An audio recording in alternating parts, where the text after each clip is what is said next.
Pemkot turunkan tarif sewa, Persebaya tetap berkandang di Stadion GBT. Dikutip dari jawapos.com, Persebaya Surabaya dipastikan tetap bermarkas di Stadion Gelora Bung Tomo, GBT. Pihak Pemkot Surabaya menurunkan biaya tarif sewa stadion tersebut. Awalnya, dalam hearing di DPRD Surabaya, tarif sewa baru adalah 22 juta per jam. Artinya, untuk menggelar satu laga, Persebaya harus membayar 444 juta. Kemarin, pembahasan dilanjutkan tim Pansus DPRD Surabaya. Hasilnya, pihak Pemkot menurunkan harga sewa menjadi 11,5 juta per jam. Mereka juga tidak mewajibkan Persebaya menyewa stadion satu hari penuh untuk menggelar laga. Durasi sewa bisa disesuaikan dengan kebutuhan. Jika untuk menuntaskan satu laga dibutuhkan sekitar 8 jam, Persebaya hanya butuh merogoh kocek 92 juta. Paling ada biaya tambahan 2,5 juta untuk genset jika Persebaya main malam, kata Ketua Pansus Retribusi Pemakaian Daerah DPRD Surabaya Mahfuz. Nah, keputusan itu sudah final.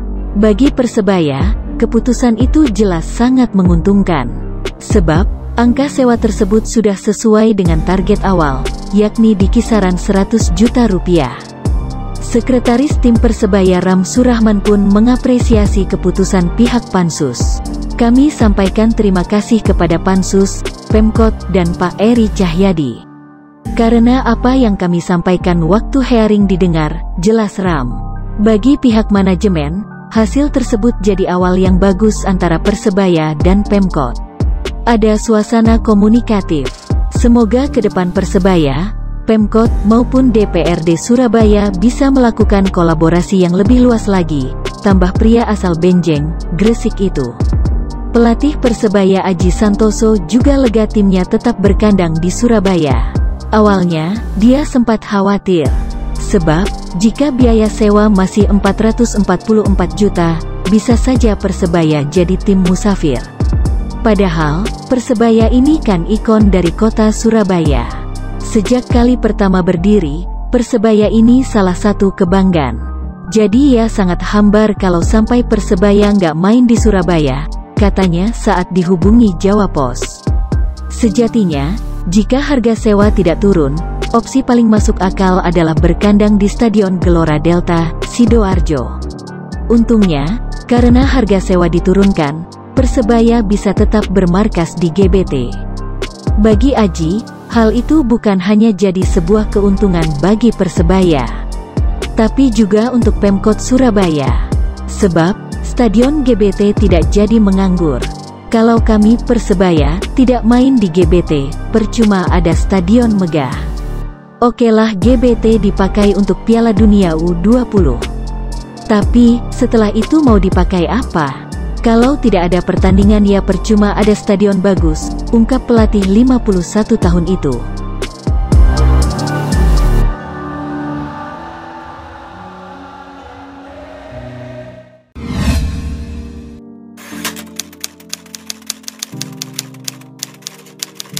Liga 1 dirancang mulai tanggal 3 Juli belum bisa pastikan ada penonton. Dikutip dari jawapos.com, kepastian bergulirnya kompetisi resmi mulai menemui titik terang.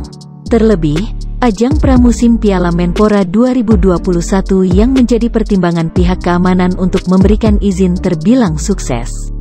Ketua Umum PSSI Muhammad Iriawan mengungkapkan, Liga 1 rencananya bergulir mulai tanggal 3 Juli tahun 2021 hingga Maret tahun 2022.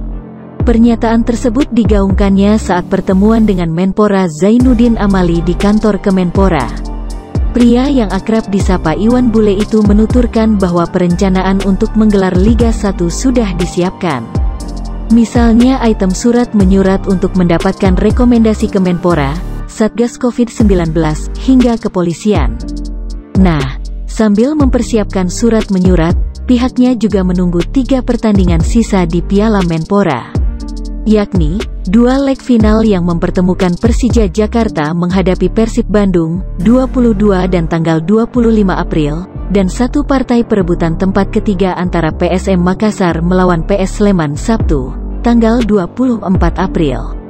Sekali lagi, ini Piala Menpora menjadi ujian bagi federasi. Sekarang semua berjalan normal dan lancar, ungkapnya. Lantas, bagaimana format kompetisi yang bakal diterapkan? Perihal itu, Iwan Bule mengaku belum bisa membeberkan secara detail. Pihaknya masih akan menunggu kesepakatan dari klub saat manajer meeting yang digelar nanti. Yang jelas menunggu, menjelang izin keluar, akan ada rapat dengan seluruh klub, katanya. Iwan mencontohkan, memulai berlangsungnya liga tak berbeda jauh dengan Piala Menpora, di mana keseluruhannya berdasar kesepakatan dengan klub. Seperti pas drawing di Piala Menpora, klub lihat kalau dapatnya di grup A tidak bisa komplain. Jadi, sabar ya, kita tunggu manajer meeting ke depan, ucapnya.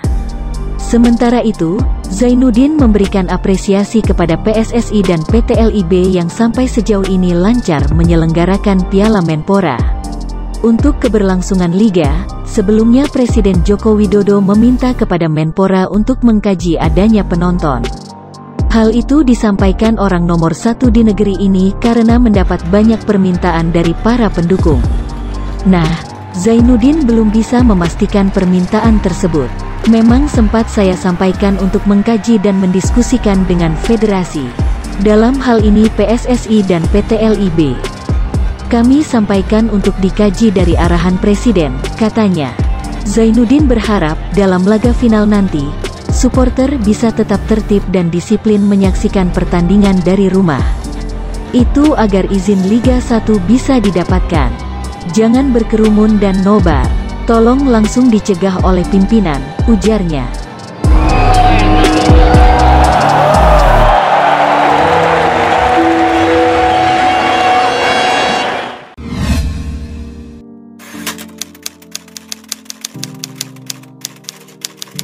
Diprotes bonek, Persebaya bukan ikon Surabaya, ini klarifikasi Ira Tursilowati. Dikutip dari ngopibareng.id, klub sepak bola legendaris Indonesia, Persebaya, dinilai bukanlah ikon dari kota Surabaya. Semua bermula dari permasalahan Persebaya Surabaya yang menilai harga sewa Stadion Gelora Bung Tomo Surabaya, GBT, meningkat drastis. Menanggapi hal ini, Pemkot Surabaya pun turut buka suara. Melalui Kabag Hukum Ira Tursilowati, mengatakan bahwa Persebaya bukanlah ikon Surabaya melainkan perusahaan bisnis. Buntut dari pernyataan tersebut, bonek pun ngamuk. Ketua Pansus Retribusi Aset Daerah Kota Surabaya, Mahfuz, pun buka suara mengenai ramainya pendukung Persebaya yang menyudutkan Ira Tursilowati, yang dianggap tak memihak ke Persebaya. Kepada ngopibareng.id ketika dihubungi, Mahfuz mengatakan bahwa Persebaya tak bisa disebutkan secara detail di peraturan daerah. Sebab, aturan tersebut berlaku umum untuk semua pihak, termasuk Persebaya. Semua sudah sepakat Persebaya itu ikonnya Surabaya. Mungkin kemarin ada silap-silap kata karena rapat berjalan agak panas dan tegang. Namun kami paham maksudnya, bahwa Persebaya tidak bisa serta-merta disebutkan secara detail di perda. Karena mereka adalah perusahaan. Sedangkan perda ini kan untuk umum. Keseluruhan warga Surabaya. Termasuk pula unsur perusahaan seperti Persebaya Surabaya, kata Mahfuz. Mahfud juga menjelaskan bahwa penurunan harga sewa Stadion Gelora Bung Tomo kepada Persebaya dari 22 juta per jam menjadi 11,5 juta per jam juga andil dari Ira Tursilowati. Dia juga punya keinginan cari jalan tengah untuk Persebaya. Dia juga yang ingin Persebaya tak kewalahan ketika menyewa stadion di Surabaya, bebernya. Mahfuz meminta kepada bonek untuk tak menyudutkan Ira Tursilowati yang seakan-akan menganaktirikan Persebaya. Bu Ira itu juga cari cara, cari celah, agar tak melanggar aturan hukum bagaimana caranya harga sewa bisa turun. Beliau ini andilnya besar. Kalau tidak ada beliau, mungkin kami di DPRD juga akan butuh waktu yang lama untuk menurunkan harga itu.